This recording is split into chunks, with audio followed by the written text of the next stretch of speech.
So this paper is joint with Ran Shi, who's at the University of Colorado.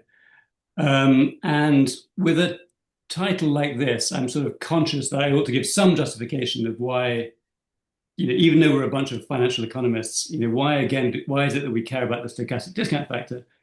And the kind of place I'm coming from is that, we want to talk about asset prices and view them as some kind of index of what the market is thinking, if you like. So people look at forward rates and think about them as telling us something about expected future interest rates. They look at break-even inflation from inflation swaps, and they think that tells them something about expected future inflation. At CDS rates, and think of them as telling you something about default probabilities, about implied vol, telling you something about expected future vol, and so on. And of course, all these measures are, the nice thing about them is that they're basically pretty much continuously observable as long as the market's open. They're model free. So, you just translate straight from an asset price into a forward rate or a CDS rate or whatever. And in some sense, they embody the kind of collective view of the market. But obviously, each of these objects is basically a risk neutral quantity.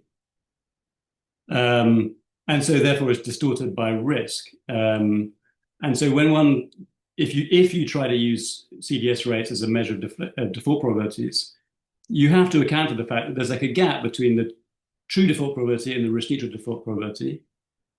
And that probably, in the case of default rates, CDS rates will overstate the true rate at which defaults happen because defaults are a sort of bad state of the world where marginal utility is high. And so in each of these cases, this gap between the true and the risk neutral probabilities is essentially captured by the stochastic discount factor, which you can view as like essentially the ratio of the risk neutral probability to the true probability. And so, Hansen and Jagannathan very famously introduced the idea that by trying to get some kind of control on this slightly nebulous object, the SDF, you can get a very general sense of the importance of these risk considerations. So, for example, in a very extreme case, if the SDF is just a constant, then that's the situation where the risk neutral and the true distributions are the same thing. That's the case when you live in a world which is genuinely risk neutral. Obviously, that's very far from the real world. Hansen Jagannathan's famous band showed that essentially sharp ratios give you a lower band on the volatility of the SDF. And therefore, because we can see assets or strategies in the data which have high sharp ratios, that tells us that the SDF is volatile. And so in some sense, risk is a major consideration when you're translating between risk neutral probabilities and the truth. And so one of the things that Hansen and Jagannathan suggested in their original paper as an important direction for future research is to kind of move beyond just the mean and the variance of the SDF to try to understand, more about this mysterious quantity. And so Carl Snow in 1991 essentially generalized the Hansen-Jagannathan band to find bounds on essentially arbitrary moments of the SDF. So the theta moment of the SDF can be bounded in terms of the theta over theta minus 1th moment of the underlying asset return. Now, one sort of striking aspect of this Snow band is that obviously when theta is very close to 1, this means that the bound on the SDF is expressed in terms of a very, very high moment of returns. And obviously these are then going to be very hard to estimate empirically. If theta is 1.01, then this number is something like the 100th moment of returns, which is essentially impossible to estimate empirically. And that might seem very strange, that, given that if we can observe a risk-free asset, then we can perfectly observe the first moment of the SDF, right? The first moment of the SDF is just 1 over the risk-free rate. And yet it seems that trying to estimate the 1.01th moment of the SDF is very difficult if you use Snow. So this sort of raises a sort of interesting question, which is, why is it so hard to restrict these nearby moments? And essentially, our approach is going to show, is going to sort of solve this problem. Okay, so I'm going to show you a bunch of new bounds on arbitrary moments of the SDF. In one respect, this is going to be very similar to the prior literature, which is that we're going to be exploiting the distribution of returns, which is inferred from the time series.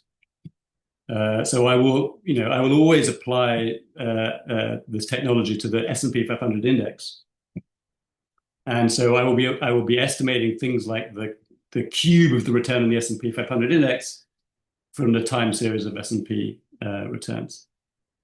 The sense in which we deviate from the prior literature is that we're also going to directly exploit the risk neutral distribution, which in the case of something like the S&P can be observed directly through options on the S&P. And that's going to let us derive stronger new bands. And these bands are going to be useful even when you look at moments that are close to one. And moreover, I'm going to try to convince you that this regime where theta is close to one actually has very sort of holds unexpected behavior. And the moments of the SDF are going to grow, I'm going to argue, very, very quickly as theta grows above one, to the extent that there's going to be essentially a singularity by the time you get to the 1.7th moment. So before you even get to the variance, the second moment, the SDF moments are going to diverge. Therefore suggesting that the SDF essentially may have infinite volatility. So again, remember, Hansen-Jaganathan says the SDF is lower bounded by Sharpe ratios. I'm going to argue that, in fact, that this thing has potentially infinite volatility. Now, I'm being slightly cautious in using the word suggest, because I'm also going to show you that there's a certain precise sense in which these bounds become very unstable as a matter of theory as soon as the moments go above one. But I'll make that precise in a second. Now, obviously, if you do accept that the SDF has infinite volatility, this is bad news for a very large literature based on mean variance analysis. And I'm going to talk more about this in due course, but yeah, I'll come back to this. The good news is that we're going to basically argue that rather than focus on these moments greater than one or less than zero, you should look at what I will call the intermediate moment bands, where you look at the theta moment where the theta is light between 0 and 1. And also that one can look at entropy bands, and that all of these objects are very well behaved. Now, of course, they're also quite unfamiliar, but I'll show you that they actually have very nice economic interpretations that are sort of analogous to the Hansen-Jaganathan band. One of the things that's nice about it is that it connects SDF variance to a sort of very intuitive measure of the attractiveness of being an investor, namely the max Sharpe ratio. I'm going to show you a sort of similar measure of the attractiveness of investment opportunities, which connects to these intermediate bands. And I'll also show you that these bands let us think about measuring market risk aversion in a way that generalizes sort of classic results of Merton and Samuelson. And that when you look at these well-behaved measures, they all behave completely reasonably in the data. Nothing is crazy. Everything looks very plausible. And that's, I hope, it will be a comfort if you're currently thinking that the fact that we're going to say it's got infinite volatility suggests that the world is crazy. I'm going to try to argue that no, this is only crazy from the point of view of someone basically who has mean variance preferences. And for 60 years or so, people have understood that mean variance preferences in many respects are crazy. We keep using them nonetheless just because they're so incredibly tractable. But I view this paper as basically making a pitch for, finally grasping the nettle and trying to think from the point of view of someone with more reasonable preferences, like, for example, preferences based on constant relative risk aversion. By the way, I should have said at the very beginning, if anyone has any questions about notation or anything else, do please feel free to jump in. Okay, so I'm going to start. I'm going to just leap now into the. I'm going to give you a few slides of sort of theory, and then about half the talk will be theory. I think probably about half of the talk will then be empirical evidence. So the sort of starting point for all of our theory is a piece of notation, right? This is an object called the cumulant generating function. This thing kappa as a function of two parameters, theta1, theta2. This is just a definition. It's rather similar to a moment generating function, although there's a log in here. And in principle, if you have your favorite equilibrium model, you can imagine trying to calculate this object inside the Bounce-Your-Own model, Campbell-Cochran model, whatever it might be. And in some sense, this object is going to summarize all of the moments of the SDF M and the return on some risky asset. This is always a gross return, by the way, and this is a gross risk-free rate. Now, notice in particular that, for example, this function, if you set theta1 and theta2 to 0, then inside the expectation, we just have a bunch of stuff to the power of 0, which is equal to 1. And so then, of course, the log of 1 is 0, which means that the CGF always passes through the origin, first of all. Second, notice that if theta1 is 0, if theta1 is 1 and theta2 is 0, then we have the expectation of m times RF, which again is just 1. Take the log, you get 0. If they're both equal to 1, then the risk-free rate cancels and you get the expectation of m times r, which I always think of as John Cochran's favorite equation. The expectation of m times r is just 1, and again, the log of that is 0. So this thing is, these risk-free rates in here, I've chosen to write them like this because basically it kind of cleans up a lot of notation. And so you can see this thing is pinned to 0 at these 3 points. Now, more generally, what this object is essentially encoding is the sort of all of the moments, or equivalently cumulants, both of the true return distribution and of the risk-neutral return distribution. Right? So whenever I write a star, that means that's a risk-neutral object. So when theta1 is equal to 0, you're looking at the log of the expectation of this thing here. And as you vary theta, that will just basically trace out all of the moments of the return in question. When theta1 is equal to 1, this thing traces out all of the risk-neutral moments, or equivalently cumulants. So, for example, things like the VIX index or risk-neutral variance, all of these things are essentially encoded by this object here. And then there's a final thing that we're going to be interested in here today, which is if you set theta2 to 0, then you just have a function which is telling you about the moments of the SDF. Now, obviously, this thing in blue this is a mystery, right? We don't really know what this thing is. We would like to have bounds on it. And what we're going to end up doing is bounding the blue object in terms of the other two objects, which we can observe from the data.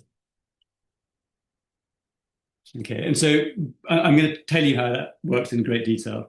But just to give you a sense, again, something to visualize. So this object I'm showing on the screen. This is this kind of curved surface here. This is the CGF function as a function of theta1 and theta2.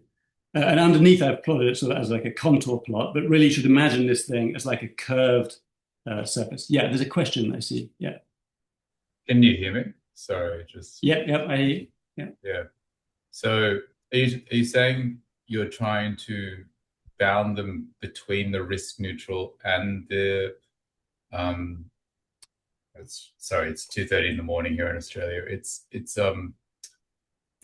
the physical distribution. Are you trying to bound them between those two, or like a combination of? I'll show you. But all I'm saying now is that the things that we can imagine, let's pretend that we can observe this thing here, this thing in green, and that we can observe the thing in red. Right? I haven't told you how. I mean, obviously, you have a guess, probably, given that this is a sort of a seminar focused partly on derivatives. that, this is going to be option prices are going to be telling us this thing here, and then the historical distributions are going to be telling us something about this. And Yes, yeah, we're yeah. going to So that use that's those history. facts. Yeah. And then they're Yeah, going to that's use those facts to try to make statements about the thing in blue. But I haven't yet told you okay. how. Okay. Yeah, yeah, Continue. Yeah, yeah. Sorry. yeah. No worries. So what I've drawn here three lines. So the green line is the line that cuts the surface when theta one is zero. Again, so this is the essentially the thing which is encoding information about the true moments of returns, right? So if you live in a world where returns have some degree of volatility and some mean on average, that will affect things like the curvature of this line, the slope of this line at the origin, and so on. The red line is where theta one is one. That's the risk neutral moment, cumulative generating function. Now, again, I'm not going to go through this in great detail today, but in the paper we show how things like the VIX index, you can read off this red line, or inverting it, if the VIX index has some particular value today, like it's, I don't know, 24.3 or something, that tells you something about the curvature of this red line at a particular point. And similarly, all of the other option prices tell you much more detail about the precise shape of this red line. Now, the blue line is the curve where theta 2 is zero. So that's, if I go back, that's the thing that is encoding the information about the SDF. So the blue line is a mystery. Right? We don't actually know what it is. We can view ourselves as knowing the green line, knowing the red line. And the challenge is to say, what can we possibly infer about the shape of this blue line? So about the variance of the SDF, the entropy of all these other things. Now, the one very basic fact we're going to exploit consistently is this extremely useful property of cumulative generating functions, which is that they're always convex. So this surface, I've drawn it as this sort of bowl-shaped thing. You can, I mean, also literally imagine it as like a sort of a hillside that you're standing in a bowl and you can observe the shape of the green line and the red line. They're slices through a convex surface, that they're also convex. And you're trying to work out how high you are above the ground, as it were, on the blue line. And the way you can do that is, let's suppose that you're sitting at, you want to know what the variance of the SDF is. So theta is 2. You can look across this bowl in different directions, look at the red line, look at the green line. And the one thing you know is that you have to be in a convex surface. So if you look at the red line and it's a bit below, it's low, but the green line is even lower, that tells you that you must be standing above a sort of straight line that connects the green and the red together. And so that's ultimately going to give us like a lower bound on how high you must be on the blue line, just only from the knowledge that this CGF has to be a convex function. By the way, the convexity of the CGF is essentially equivalent to Holder's inequality. So if we wanted to, we could do everything purely algebraically with no pictures, no visualization at all. But I find it very helpful just to think about these things with a sort of visual image in mind. Okay, so this right hand panel, of course, is just translating this bowl-shaped thing into like a contour plot. Right. So again, I'm going to show you lots more figures like this. So the green line it's like a curved surface, but this is the slice that we can observe. This is the true distribution. This is the risk neutral distribution. And the blue thing is the moments of the SDF. And again, you can see the solid contour here is where it goes through zero. So you can see it goes through zero at the origin, when at 1, 0, and at 1, 1. Right, that's the basic property that we have here. Okay, so how do we get to observe these things? Well, the true distribution, obviously, we're going to estimate from the time series. Now, the risk neutral distribution, thanks to Breeden, Litzenberger, Carr, and Madan, we can infer from option prices. And this is just a straightforward application of the Carr-Madan formula, which I'm not going to go through today. But just to remind you, this object, this risk neutral expectation of a power of the return on the S&P, for example, we can infer by observing put options on the S&P and call options on the S&P. at an instant in time. And so on day T, you look at the puts today with a bunch of different strikes, K. You look at the puts when K is low. You look at the calls when K is high. So you're always looking at out of the money options. And the price of this portfolio of options is going to tell you the risk neutral expectation of this thing here. And of course, you can do all this stuff conditionally, right? So the beauty of this Karmadan or Breeden-Lichtenberger approach is that we can actually genuinely observe the conditional risk neutral expectation of the power of the return on the market. And of course, that's in sharp contrast to if you want to know what the conditional true distribution of returns is, that's very, very difficult. So um, um, uh, one concern that you might have already is you might be thinking, well, we don't have a very long time series of option prices, whereas we have a much, much longer time series of returns on the stock market, for example. And so you might think that this short time series is going to hurt us when we try to use the information in options. I think somewhat counterintuitively, I'm actually going to show you that the problem with the short time series is all with the 150 years of realized returns, not with the kind of roughly 30 years of option prices. But I'll show you that in more detail shortly. So, yeah, Torben, is there a question? Yeah, I had to turn my audio on. Sorry. Uh, Okay. so very interesting, and I will have to unfortunately leave shortly, but I will go back and look at the video that is being recorded. So that's very, very useful. So before I leave, let me ask you a question because you kind of already brought it up a little bit in the last comment. So we usually we think we can measure things pretty precisely from the options because, they're conditional expectations. We have a lot of observations across strikes and tenors. Yeah, And as you said, the conditional physical distribution is really difficult to tease out and might be varying in tricky ways. Since yeah. the options are model free, they had that ability to adapt to that and maybe better.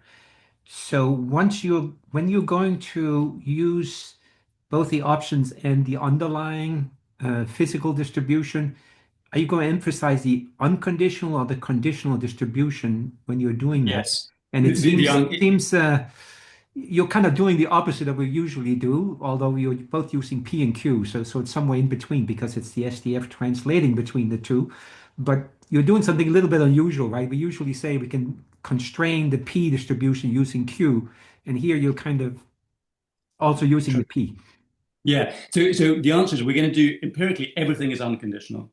So far, I've Okay. been writing things with little sort of subscripts T everywhere.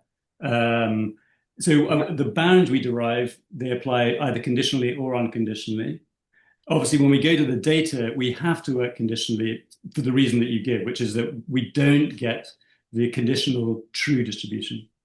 So you So would probably want to maybe not use too long of a physical time series if you worry about non-stationarity or other kinds of well, things. yeah, I mean, indeed. I mean, so Okay. in most of my papers, I come out like with all guns blazing, attacking non-stationarity, right, and saying, "Oh, the world is very non-stationary." So in this paper, I am going to be using some appeal to stationarity because Right. we want to have some sense of the true distribution. But you're right; there's sort of a difficult trade-off between well, you want to use a long time series for obvious reasons, but then you worry about the non-stationarity. So I'm going to show you results for kind of 150 years of data, but I'll also show results for sort of post-war, and also I'll show finally some results for kind of that overlap exactly with the option sample.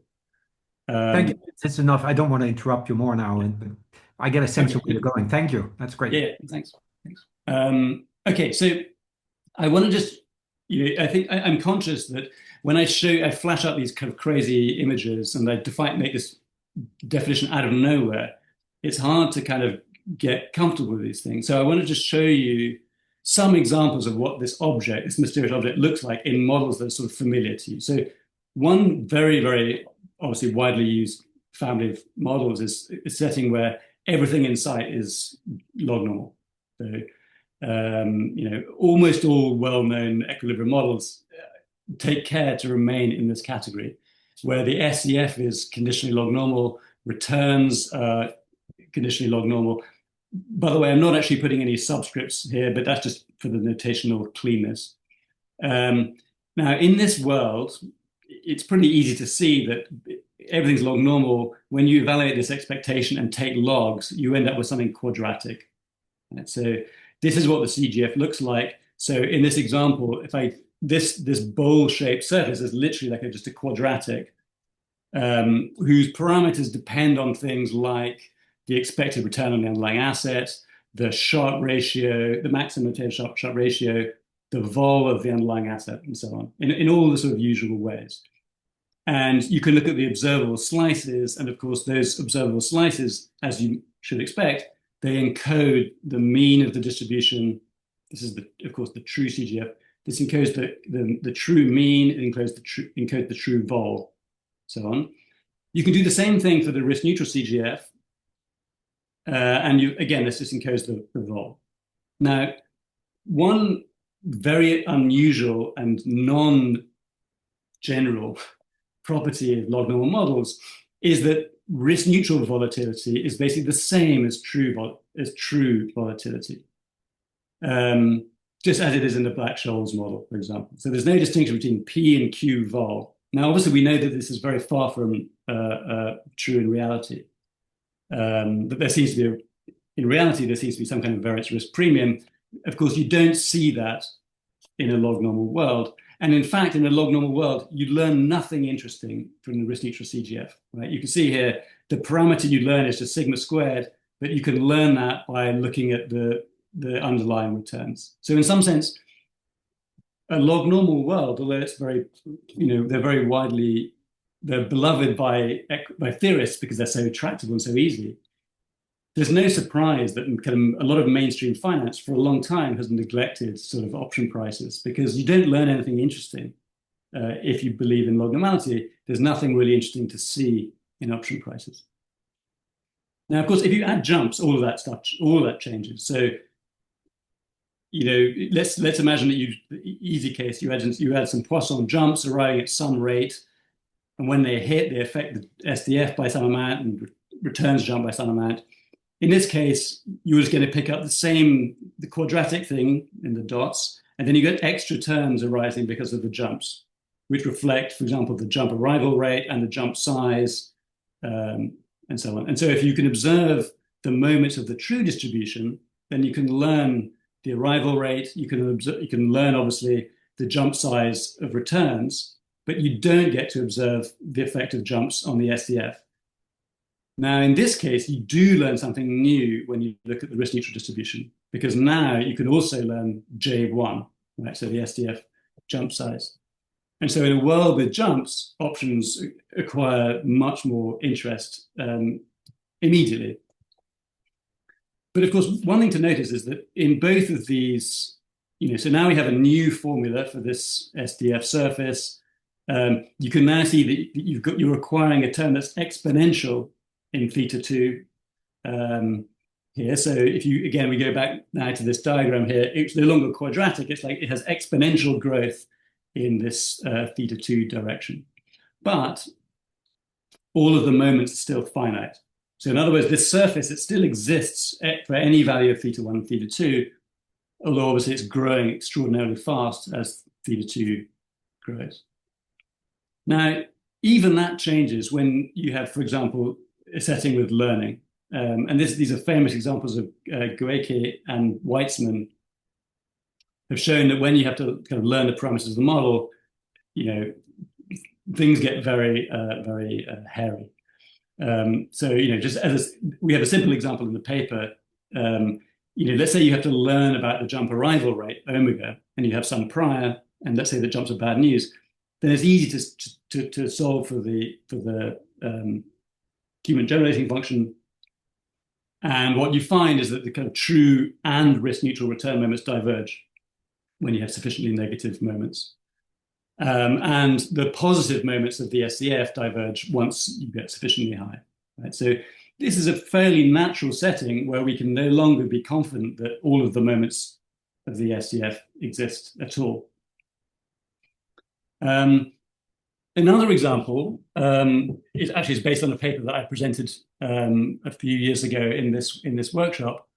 This is based on a joint work with Dimitris Papadimitriou in a heterogeneous beliefs model. Now, I'm not going to talk about the model at all, but I just want to say that this is a setting, essentially a continuous time Brownian motion-driven limit, in which the two observable slices inside this heterogeneous belief equilibrium model, the two observable slices are in a sense very boring. They're both quadratic.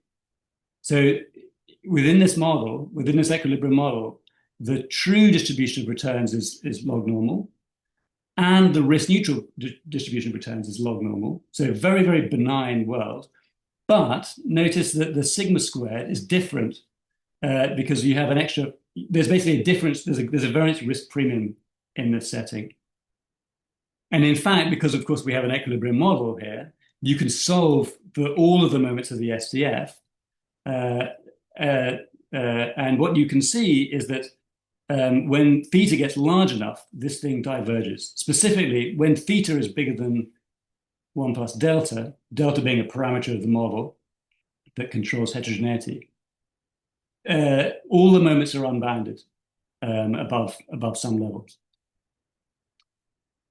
Now, in the model, delta is controlling the amount of heterogeneity. So if delta is small, there's lots of heterogeneity. And what you can see here is that if delta is less than 1, which it can be inside the model, the second moment of the SDF is undefined. And what that's telling you is that inside this model, you can attain arbitrarily high Sharpe ratios, basically within the model by shorting options.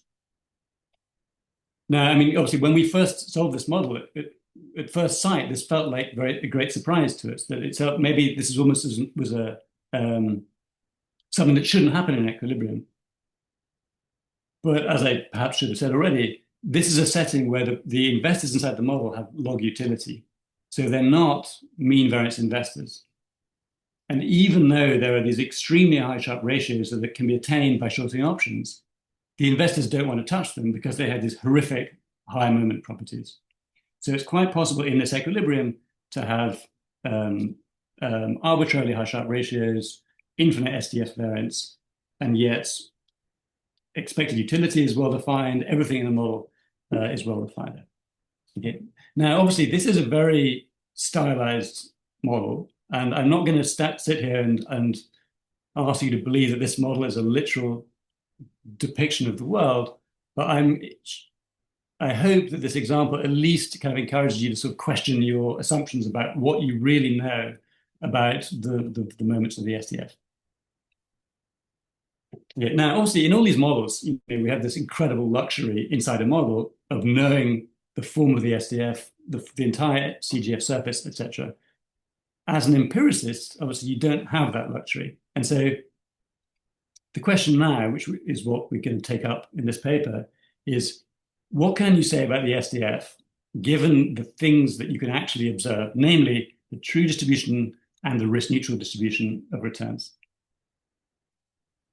And so let me hit you just with the main result. So on the right-hand side, you've got the things that we can essentially view as observable.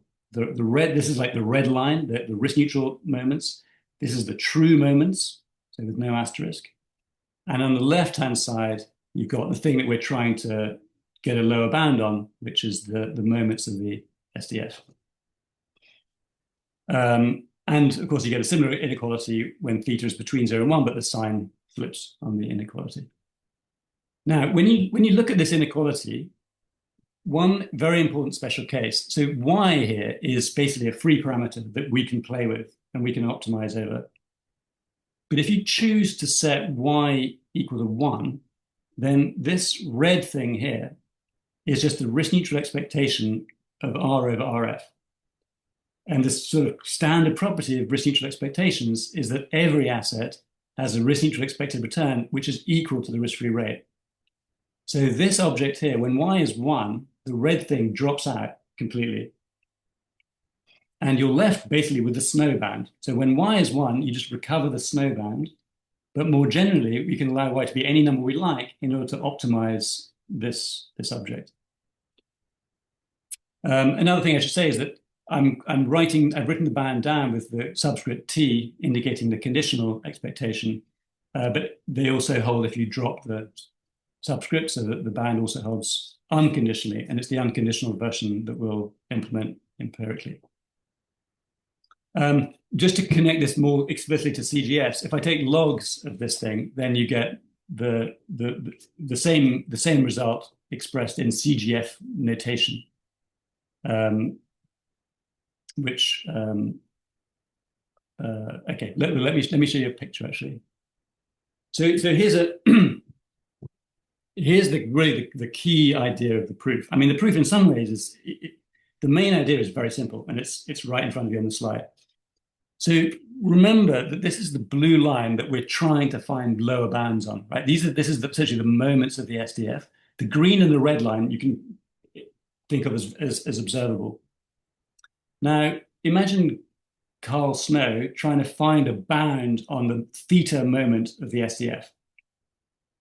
So effectively what Snow's bound does is it looks in the direction of the green line, taking care always to look through this point 1, 1.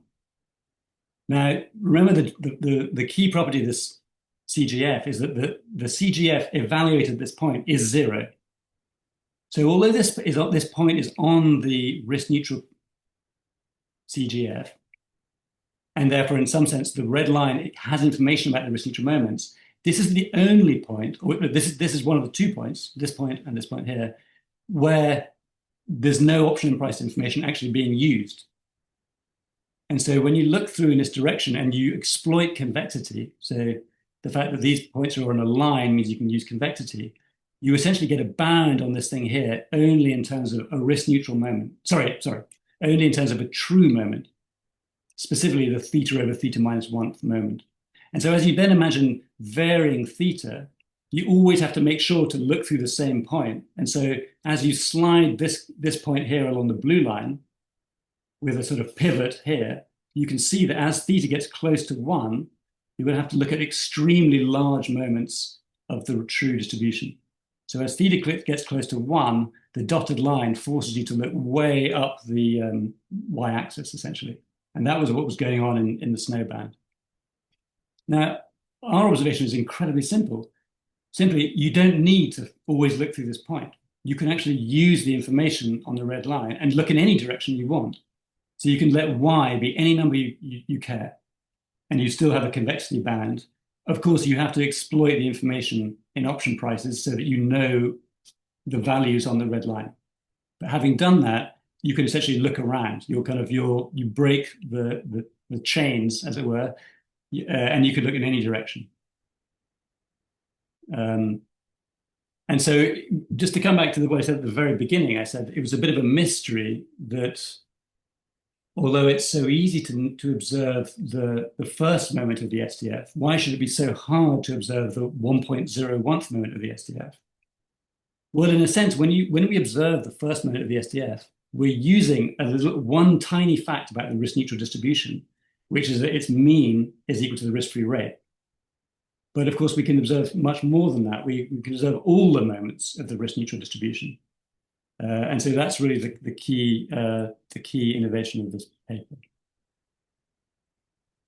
All right, now this is the point that Torben was raising, which is that we can observe the conditional thing very easily, the conditional risk-neutral thing very easily, but the conditional true distribution is very hard to measure. So we're going to have to work unconditionally, dropping the t, and I'm going to estimate it, making this assumption of stationarity and ergodicity, and just estimating this thing in the usual way, essentially replacing a true expectation with a time average. Now, I want to do the same thing for the risk-neutral expectation. And it turns out you've got to be very careful on how you set things up, but it turns out that the right definition of the unconditional risk-neutral expectation essentially looks like this. So what we're gonna do is we're gonna estimate we're gonna observe the conditional risk-neutral CGF, and then from that we construct the unconditional analog via this formula. And that's the formula that one needs to have in order for all of our bounds to work unconditionally. So there's no kind of, I'm saying this rather hastily, but there's nothing complicated or going on here. It's just, I don't want to have to go through all this algebra. Okay, now we've basically got 26 years of option prices, and we've got 150 years of realized returns in our longest sample.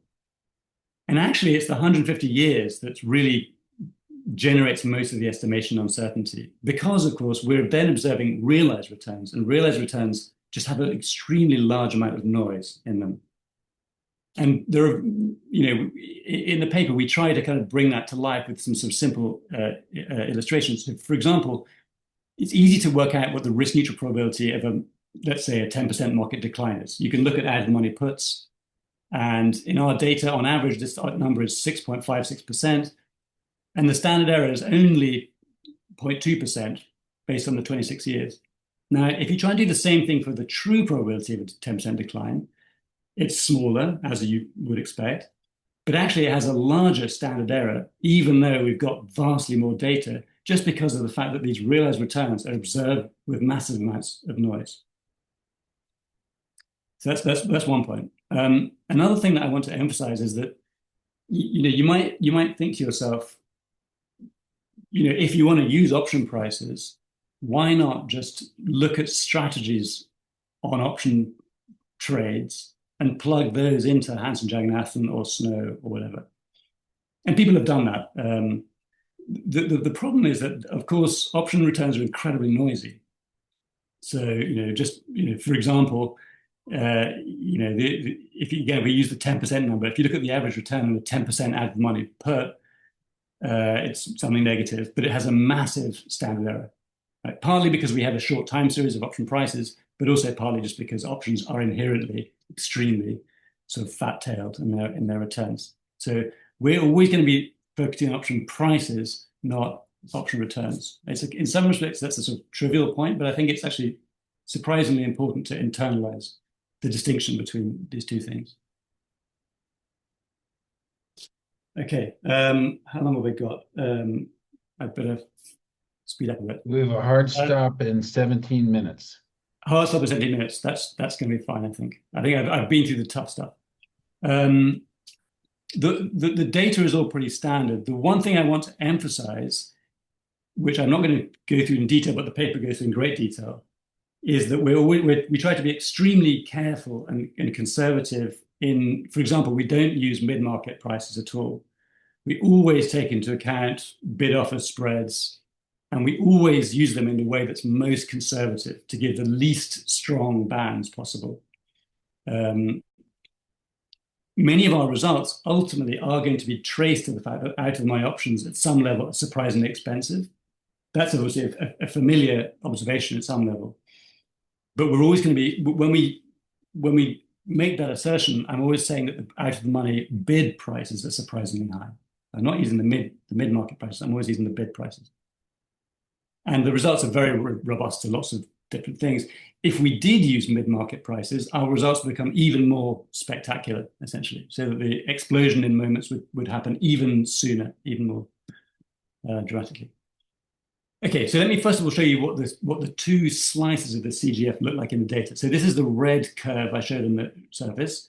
The solid thing is the unconditional risk-neutral CGF, which essentially is the average of each of these faint pink lines, which is a particular day's observation of the risk-neutral CGF.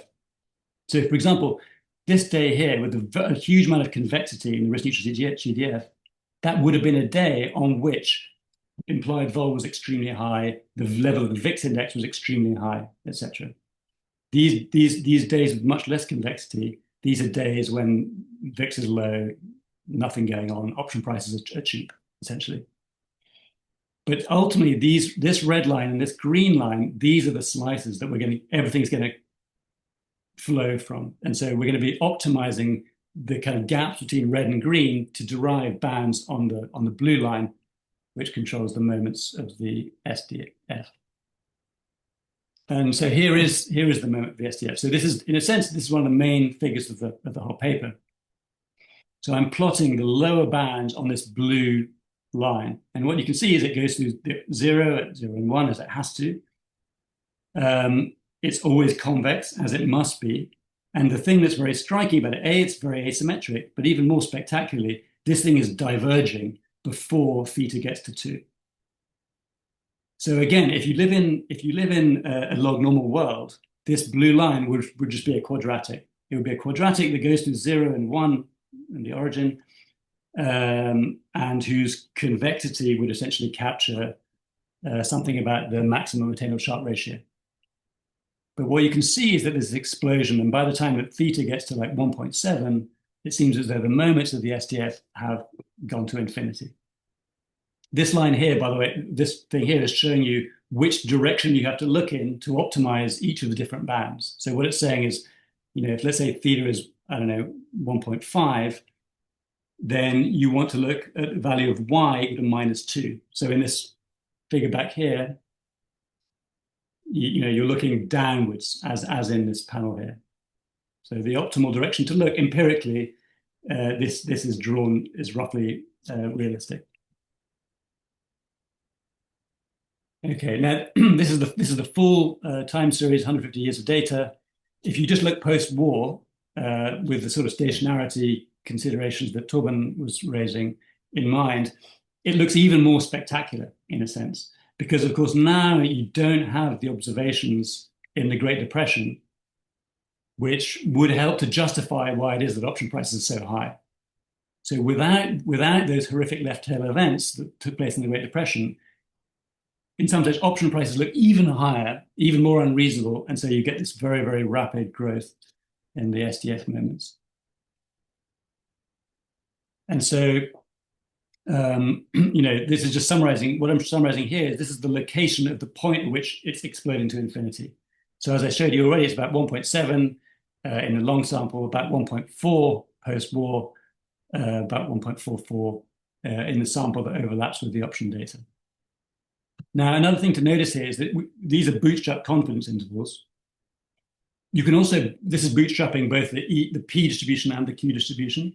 If you just bootstrap one or the other, you can see that actually more uncertainty is coming from the P distribution. This is the same point I was making before. The confidence is sort of wider if you just bootstrap the P distribution than they are if you just bootstrap the Q distribution, even though we've only got this 26 years of data, of option price data. Okay, and over the 1 year horizon, a pretty similar story. Again, it's diverging before you get to 2. Okay, now, one important thing to bear in mind as you look at this is that actually there's something that's fundamentally and theoretically unstable about any variance band on the SDF. So if you look at our lower band in the case where theta is 2, so you're looking at the band on the second moment, this is what it would look like, just substituting into the band I showed you already. Now notice that this here is a convex function because it's a slice of CGF. This is also a convex function. And so what you're trying to maximize by looking in the right direction, you're trying to maximize the difference between two convex functions. Now that's not a well-behaved operation, right? There's no reason that thing should have an interior optimum. And that is true for any of these theta moments when theta is bigger than 1 or less than 0. There's this sort of inherent instability in the lower band. And you can see that in my model with Dimitris Papadimitriou, I show you that inside the model you can compute the whole surface and you can check that the SDF moments diverge. Now, even if you don't know what the model is, if you live inside the MP model, and you can observe the observable slices, the lower bound would reveal that fact successfully. And so this is showing you, that why it is that inside that model, you do indeed get arbitrarily high Sharpe ratios.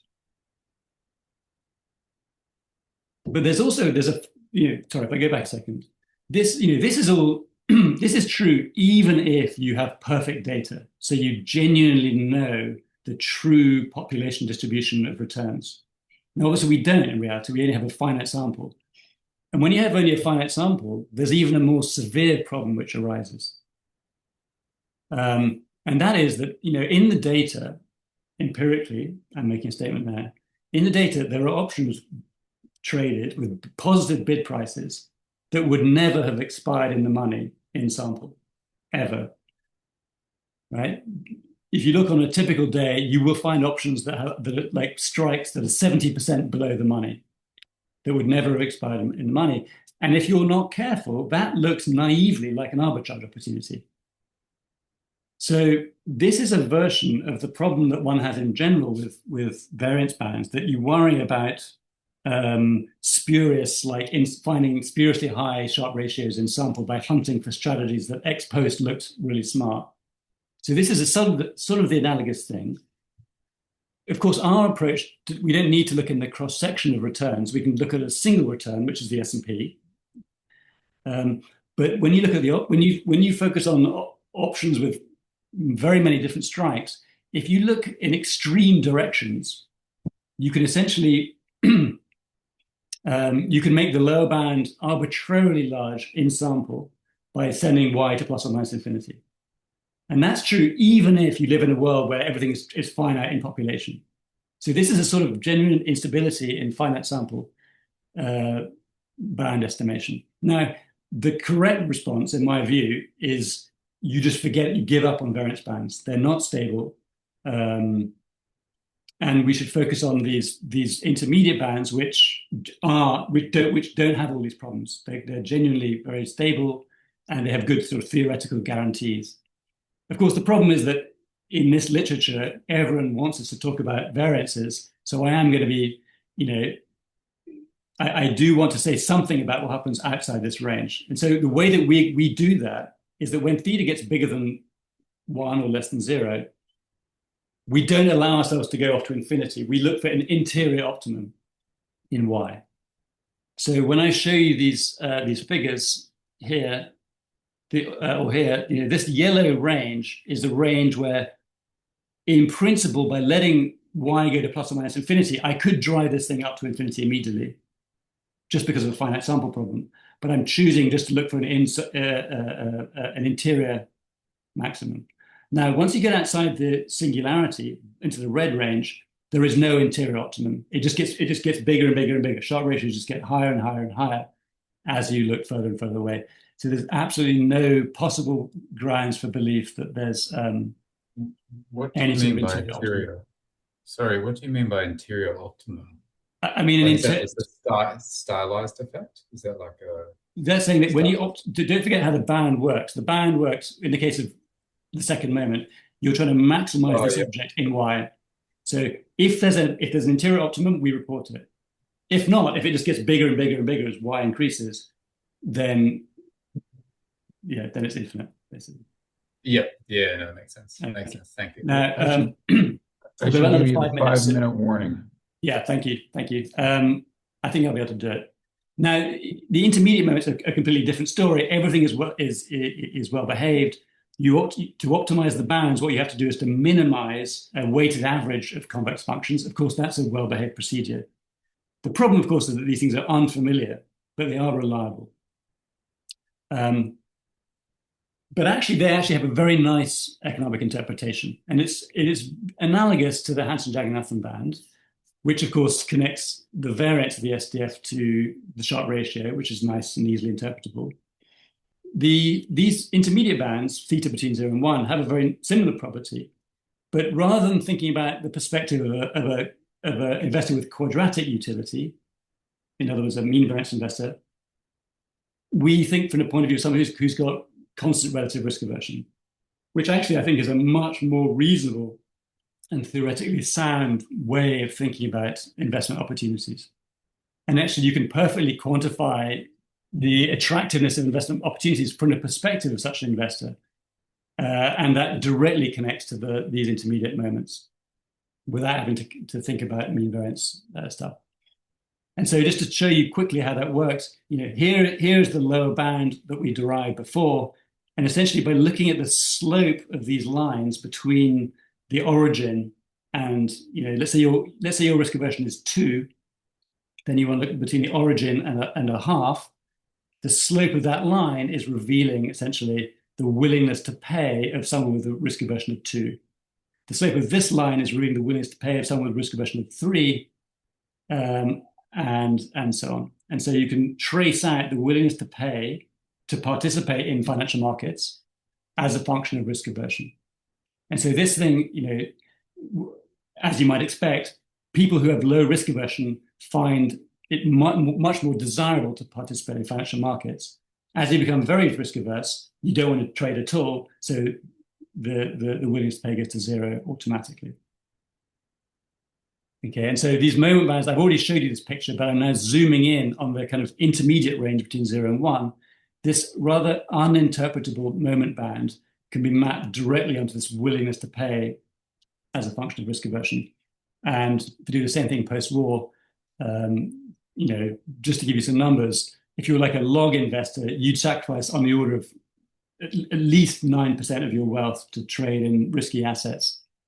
If you got risk aversion of 2, you'd sacrifice at least 6%, and so on. And so this is sort of the sense in which these bands have an analog, they link to the attractiveness of investment opportunities in just the same way that Hansen-Jagn-Effen band does. But actually, the measure is even more natural and well-founded because we don't need mean variance preferences.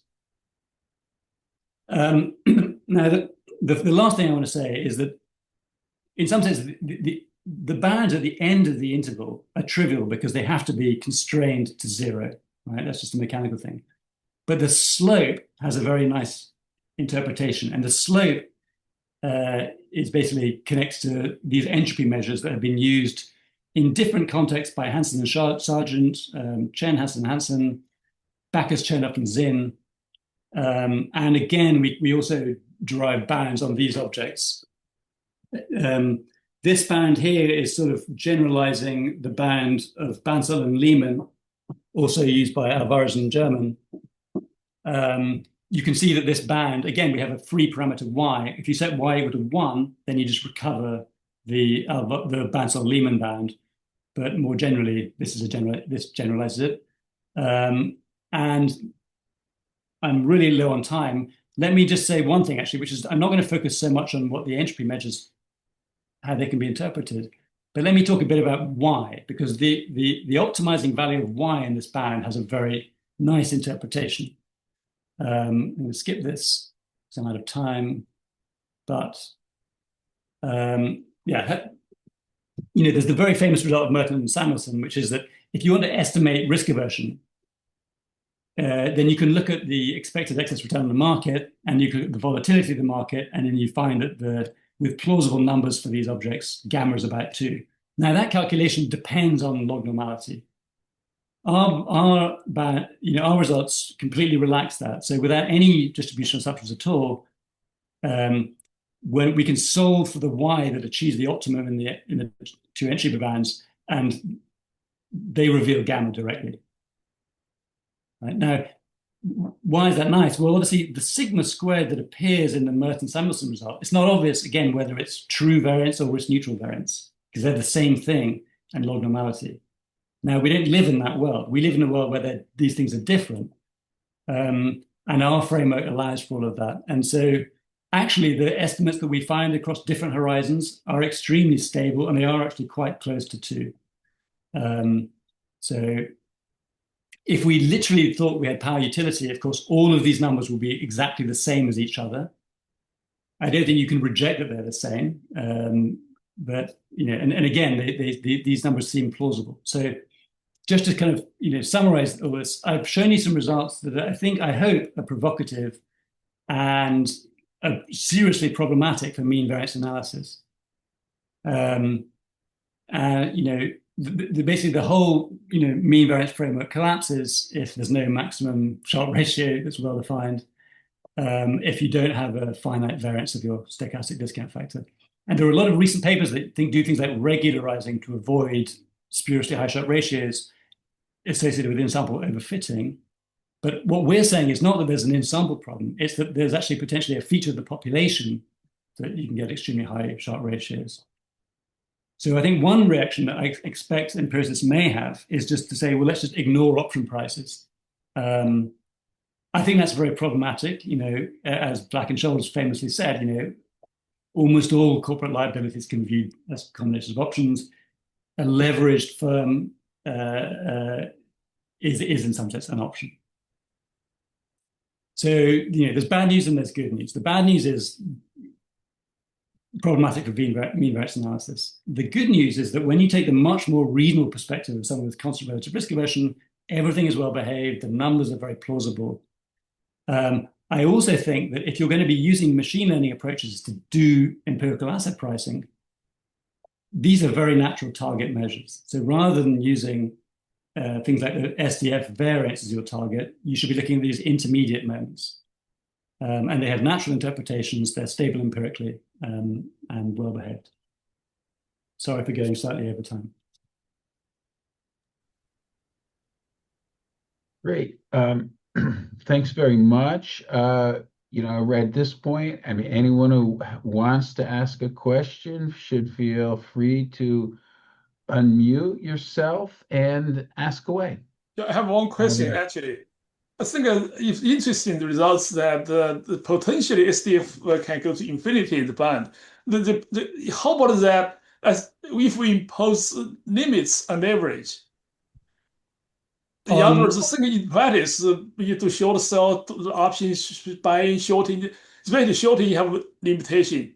Okay, on leverage. So fix that leverage. Then So will that the band be finite? One thing that you can easily do is, for example, when you implement, sorry, let me go right back and show you the band. When you implement the band, you can choose to constrain how extreme you allow Y to be. Yeah. Right. So you can say I just don't trust. If I let Y to be 1,000, for example, obviously you're having to estimate moments. It's a bit similar to the snow problem. You have these extremely high moments, you just don't believe that. Now, in a sense, so then the question is how tightly should you constrain Y? So one approach you can take is to say, look, I will have some fixed number that Y has to remain between plus or minus 3 or, plus or minus 10 or something. I don't know. So that's essentially what we are trying to do when we do this.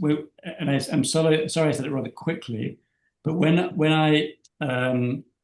we seek these interior optima, we're trying to achieve something very similar.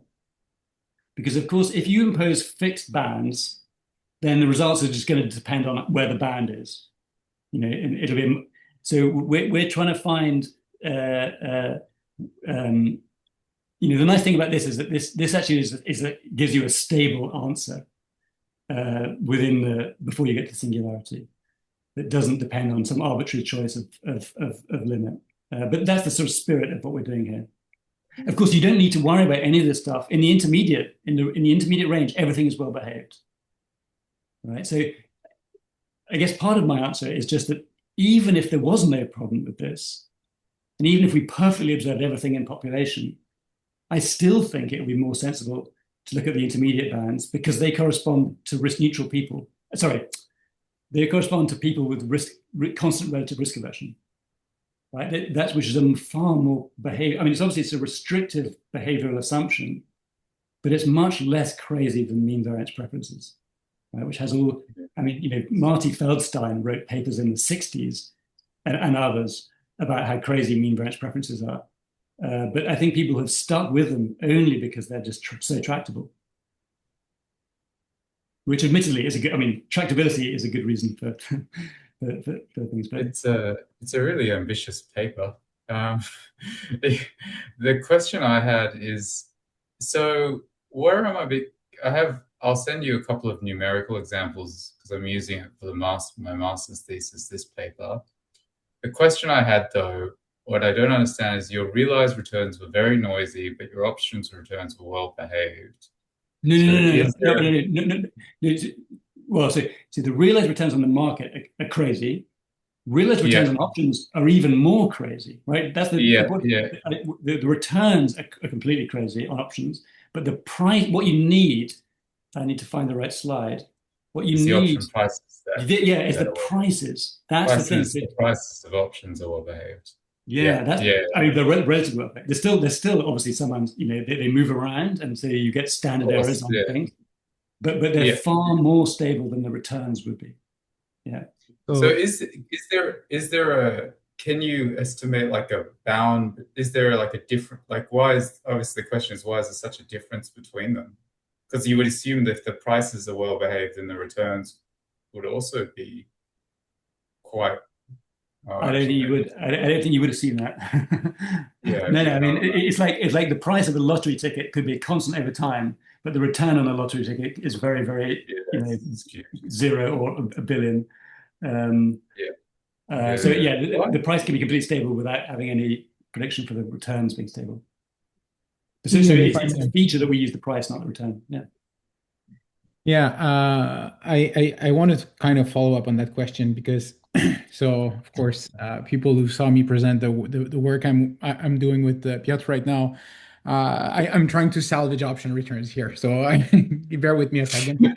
It's true that they're noisy, and you know you make a deliberate choice to avoid cross-sectional factor models in the paper. But I mean, for option returns, you can easily justify theoretically at least some kind of minimal factors, you know, the first couple powers of the underlying returns, you know, variance factors and whatnot. And once you account for these, the residual on these option returns become much, much better behave. Mhm. Could this kind of salvage information from option return to kind of help better understanding the SDF? So I don't want to beat up on option returns in general. Of course, it's interesting to look at option returns, right? And I think I've always found it bizarre that there's a part of the cross-sectional empirical asset pricing literature that completely ignores option strategies. Yeah, And I do think that it's extremely interesting to look at those things. I'm just saying that here we can get away without having to use them, and it's much better to avoid it if we can. Um, but yeah, I mean, there's no question that the option returns are an interesting object, but they are. I mean, they are. I think the time series is more costly there. And maybe And I'm so, making claims where there are none, but right now you're looking at everything in an unconditional manner, right? And it just yes, feels like option returns, if we could kind of make them well behaved, would be very informative about the conditional pricing kernel. yeah, but the problem then is that you want to have a view on the conditional true distribution, which is really hard, Yeah. right? I mean, that's just. yeah. I mean, Yeah, yeah. yeah, what is the expected return on the market? What is the skewness of the There are good market? papers about that, no? Yeah, but there's a lot of people who disagree. Right? I mean, on any given moment, you could find people to disagree with whatever you say. Yeah, of course. Even the variance, which in some cases is the easiest, maybe. But everything is hard. My thought was that In a if world you with could jumps link, and so on. Yeah.